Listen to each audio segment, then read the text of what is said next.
पति ब्रह्मचारी, आने वाला धमाकेदार एपिसोड, ईशा और सूरज का किडनैप मिस्ट्री। दोस्तों, दंगल टीवी के मोस्ट पॉपुलर शो पति ब्रह्मचारी में इस बार कहानी लेने वाली है एक ऐसा ट्विस्ट जिसे देखकर आप कह उठेंगे, वाह, ये तो कभी सोचा भी नहीं था। कहानी की शुरुआत होती है एक सन्नाटे भरी रात से। पूरा घर चैन की नींद में सोया है, लेकिन तभी ईशा की आंख अचानक खुल जाती है। उसे कमरे के बाहर से कुछ अजीब सी हलचल, किसी के कदमों की आवाजें सुनाई देती हैं। दिल की धड़कनें तेज। दिमाग में एक ही ख्याल, कहीं घर में कोई चोर तो नहीं। लेकिन ईशा है वो जो डरती नहीं। वो धीरे धीरे उठती है, पास रखा गुलदस्ता या कोई डंडा उठा लेती है और उस आवाज की दिशा में बढ़ती है। पूरा घर अंधेरे में डूबा है, परछाइयां हिल रही हैं।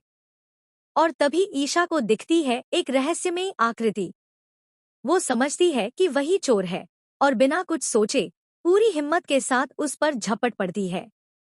पर किस्मत का खेल देखिए, ईशा का पैर फिसलता है और वो सीधे पास रखे एक पुराने लकड़ी के बक्से में जा गिरती है।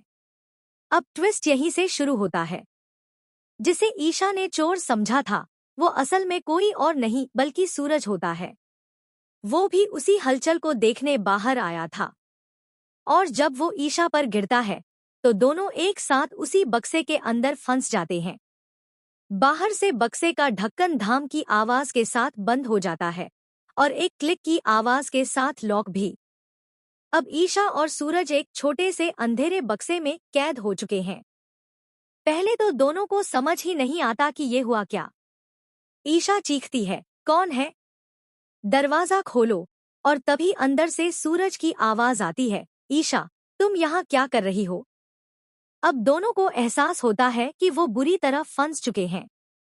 ढक्कन को पीटते हैं, आवाज लगाते हैं, कोई है बाहर, पर रात इतनी गहरी है कि उनकी आवाज किसी तक नहीं पहुंचती। धीरे धीरे ईशा घबराने लगती है। उसे अंधेरे और बंद जगह से डर लगता है। वो सूरज पर भड़क उठती है, ये सब तुम्हारी वजह से हुआ है। सूरज भी पलटकर जवाब देता है, मैंने कहा था, मत कूदो मुझ पर। अब भुगतो। अंधेरे में दोनों के बीच नोकझोंक शुरू हो जाती है। एक दूसरे को कोसते हैं, लेकिन कुछ देर बाद जब सारी कोशिशें नाकाम होती हैं, तो बस एक खामोशी छा जाती है। अब उस छोटे से बक्से में है सिर्फ